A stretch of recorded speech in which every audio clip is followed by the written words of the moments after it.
నమస్తే. నేను సిరి. AP cabinet meeting అయితే ముగిసింది. సో, దీంట్లో అయితే కొన్ని కీలక నిర్ణయాలు అయితే తీసుకోవడం జరిగింది. సో, దీనికి సంబంధించి మరిన్ని విషయాల్ని మనకు తెలియజేయడానికి మనతో పాటు ఉన్నారు ప్రముఖ రాజకీయ విశ్లేషకులు కేవీవి ప్రసాద్ గారు. నమస్కారం సార్. నమస్తే. సార్, ఇప్పుడు చూస్తుంటే ఏపీలో చంద్రబాబు నాయుడు గారి అధ్యక్షతన అయితే ఏపీ క్యాబినెట్ మీటింగ్ అయితే ముగిసింది. దీంట్లో కొన్ని కీలక నిర్ణయాలు తీసుకున్నారు. ఎక్కడైతే కొన్ని ప్రాబ్లమ్స్ ఉన్నాయో వాటన్నిటిని కూడా మనం పూర్తిగా చేయాలి అని చెప్పేసి. సో, ఎక్కడెక్కడ వాళ్ళు ఎలాంటి నిర్ణయాలు తీసుకున్నారు సార్, అది ఏంటంటారు? సో డెఫినెట్గా అమ్మ, ఏదైతే ఇప్పుడు క్యాబినెట్ మీటింగ్లో ఉందో, ఏదైతే కొన్ని వైసీపీ గవర్నమెంట్లో పూర్తిగా నిర్లక్ష్యానికి గురైనాయో, ఎటువంటి అభివృద్ధికి నోచుకోకుండా, వాటికి ఫండ్స్ ఇవ్వకుండా, అలాగే అర్ధాంతరంగా కొన్ని పనులు ఆపేసేసి ఏదైతే చేశారో వాటిలన్నింటిని కూడా మళ్ళీ కొనసాగించేలాగా, మళ్ళీ కొత్త టెండర్లను పిలిచి వాటిలన్నింటినీ యుద్ధ ప్రాతిపదికన ఫినిష్ చేసేలా కూడా కొన్ని నిర్ణయాలు తీసుకుందో. ఆ దిశగా మీరు చూసుకుంటే క్యాబినెట్లో తీసుకున్న కొన్ని నిర్ణయాల ప్రకారం మనం చూస్తే కూడా ఆయుర్వేద హోమియోపతి ప్రాక్టీసర్ రిజిస్ట్రేషన్ చట్ట సవరణకు ఆమోదం తెలిపారు. అలాగే పొట్టి శ్రీరాములు వర్ధంతి డిసెంబర్ 15ని ఆత్మార్పణ సంస్కరణ దినంగా నిర్వహణకి ఆమోదం చెప్పడం జరిగింది. అలాగే IT global capability centers policy 4.0కు ఆమోదం తెలపడం జరిగింది. ఏపీ టెక్స్టైల్స్ గార్మెంట్స్ పాలసీకి ఆమోదం తెలిపారు. ఏపీ మ్యారిటైమ్ పాలసీకి కేబినెట్ ఆమోదం తెలిపింది. అదేవిధంగా పులివెందుల, ఉద్దానం, డోను తాగునీటి ప్రాజెక్టులకు ఆమోదం తెలపడం జరిగింది. సో ఓవరాల్గా తీసుకుంటే ఈ యొక్క గవర్నమెంట్ వచ్చిన కాడి నుంచి కూడా ఈ రాష్ట్రాన్ని ఏ విధంగా అయితే గట్టెక్కించాలి, ఏ విధంగా అయితే కుంటుపడిన తాగునీరు, సాగునీటి ప్రాజెక్టులను ఏ విధంగా యుద్ధ ప్రాతిపదికన చేయాలి, అలాగే ఈ యొక్క రోడ్లు, గుంతలు, రహదారులన్నీ కూడా నరక కోపాలుగా మారిపోయినాయి. అటువంటి రోడ్లన్నింటినీ కూడా ముందు ప్యాచ్ వర్క్ చేసి అన్ని గుంతలు పూడ్చి ఆ తర్వాత పర్మనెంట్గా మంచిగా రోడ్లు వేయడానికి కూడా శ్రీకారం చుట్టారు. సో ఏమైనా సరే ఈ వచ్చే సంక్రాంతి లోపల ఎక్కడా కూడా ఆంధ్రప్రదేశ్లో ఎక్కడా కూడా ఒక్క గుంత కూడా కనపడకూడదు అనేది గౌరవ ముఖ్యమంత్రి గారి యొక్క కృత నిశ్చయంతో ఉన్నారు. ఆయన దృఢ నిశ్చయంతో కూడా ఉన్నారు. సో ఆ దిశగానే యుద్ధ ప్రాతిపదికన ఇప్పుడు పనులు కూడా జరుగుతున్నాయి. చాలా గ్రామాల్లో కానీ, చాలా రహదారులు కానీ ఇప్పటికే కూడా వాటిని రోడ్లని బాగు చేయడం మనం చూసాం, గుంతలు పూడ్చడం కూడా చూసాం. చాలా వరకు పనులు కూడా జరిగినాయి కూడా. సో ఇప్పుడు అదేవిధంగా జగన్మోహన్ రెడ్డి గారు ఏదైతే ఒక కడప వాసిగా, ఒక పులివెందుల వాసిగా రాయలసీమ బిడ్డ అని చెప్పుకుంటాడు. రాయలసీమ బిడ్డగా అతను ఏమీ చేసింది లేదు, ఏమీ లేదు. బట్ ఇప్పుడు చంద్రబాబు నాయుడు గారు కూడా ఒక రాయలసీమ బిడ్డగా ఓవరాల్గా మొత్తం రాష్ట్రాన్ని అందరినీ కూడా డెవలప్ చేసుకుంటాను. పనిలో భాగంగా ఏదైతే పులివెందుల ఆ యొక్క కడప ప్రాంతంలో నిర్లక్ష్యానికి గురైన ఈ యొక్క తాగునీరు, సాగునీటి ప్రాజెక్టులు ఉన్నాయో, అలాగే వాటిలన్నింటినీ కూడా ఈయన చేపట్టడం జరుగుతుంది. సో ప్రతి ఇంటికి కూడా మంచి తాగునీరుని ఇచ్చేలాగా, అదే ప్రతి పంటకి కూడా సాగునీరు ఇచ్చేలా కూడా ఆయన ఆ దిశగా చర్యలు తీసుకుంటున్నారు. కాబట్టి డెఫినెట్గా చెప్పాలంటే ఆ పరిపాలనకి, ఈ పరిపాలనకి నక్కకి నాగలోకానికి ఉంది తేడా ఉంది. జగన్మోహన్ రెడ్డి గారు ఎంతసేపు కూడా తన ఇంట్రెస్టు, తన సెల్ఫ్ ఇంట్రెస్టు, తన ఆదాయం, తన స్వార్థం తప్పించి ప్రజల కోసం ఆశించింది ఏమీ లేదు, ప్రజలకు చేసింది కూడా ఏమీ లేదు. సో ఈ గవర్నమెంట్ వచ్చినప్పటి నుంచి కూడా యుద్ధ ప్రాతిపదికన ఇంత కష్టంగా ఉన్నా కూడా మొత్తం దివాలా వైపు రాష్ట్రాన్ని వెళ్ళిపోయింది. ఆయన హయాంలో, జగన్ గారి హయాంలో మొత్తం ఖజానా పూర్తిగా ఖాళీ అయిపోయింది. అయినా సరే చూస్తున్నారు కదా మీరు.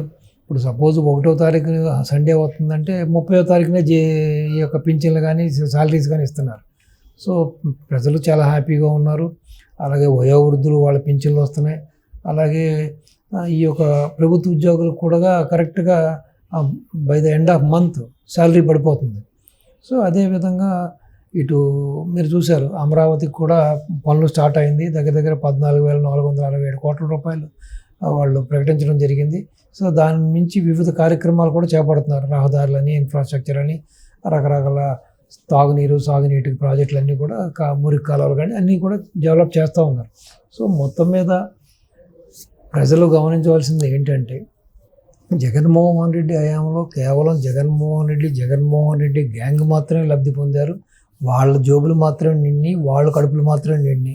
సో మిగతా వాళ్ళకి జరిగింది ఏమీ లేదు. ఇప్పటికైనా ప్రజలు గమనించవలసింది ఏంటంటే, కులం కూడు పెట్టదు, మతం మనుగడనవ్వదు అనే దాన్ని విశ్వసించి అప్పుడు జరిగిన దానికి ఇప్పుడు జరుగుతుందాన్ని బేరీ చేసుకుని జగన్మోహన్ రెడ్డి అనే వ్యక్తిని పూర్తిగా రాజకీయ సమాధి చేస్తేనే రాష్ట్రానికి భవిష్యత్తు కాబట్టి ఆ దిశగా ప్రజలు కూడా కంకణం కట్టుకుని వాళ్ళ విలువైన ఆయుధమైన ఆ ఓటుని సద్వినియోగపరుచుకుని ఇంకా భవిష్యత్తులో జగన్మోహన్ రెడ్డి అనేవాడు ఈ యొక్క ప్రత్యక్ష రాజకీయాల్లో లేకుండా పూర్తిగా అతని రాజకీయ సమాధి చేయవలసిన బాధ్యత ఆ యొక్క ప్రజల మీద ఆధారపడి ఉంది కాబట్టి ప్రజలు కూడా ఆ దిశగా చర్యలు తీసుకోవాలి.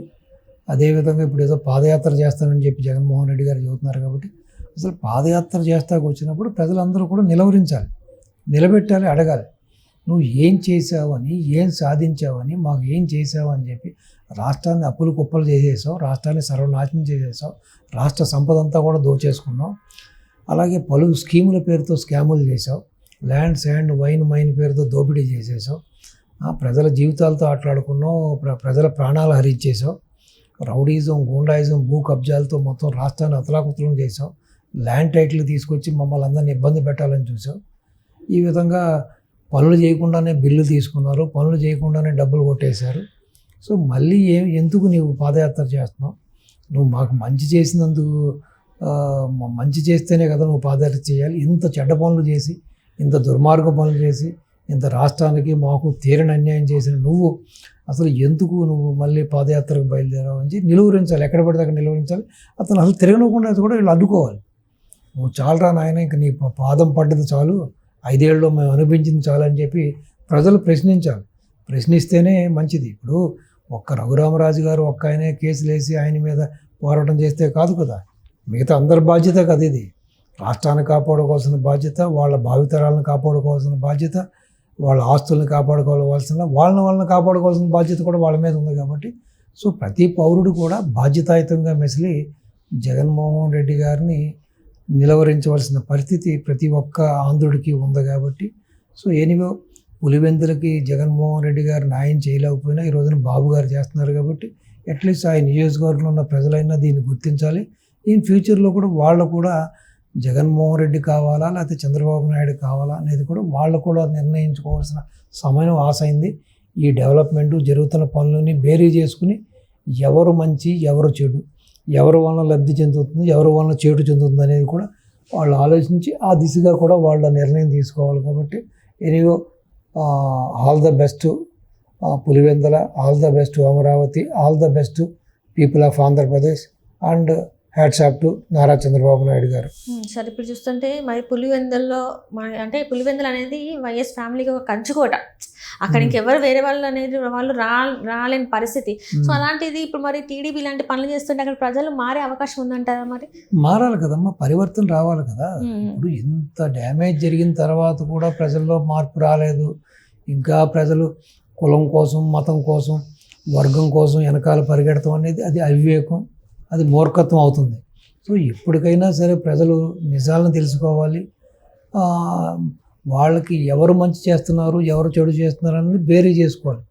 మీరు చెప్పినట్టుగా ఎంత అడ్డా అయినా, ఎంత అడ్డుకట్ట అయినా, లేకపోతే ఎంత కంచుకోట అయినా కూడా ఒక్కొక్కసారి ఆ కంచుకోటలను కూడా ప్రజలు బద్దలు కొట్టి పాలకులకి, దుర్మార్గ పాలకులకి బుద్ధి చెప్పాల్సిన సమయం ఆసనమైంది.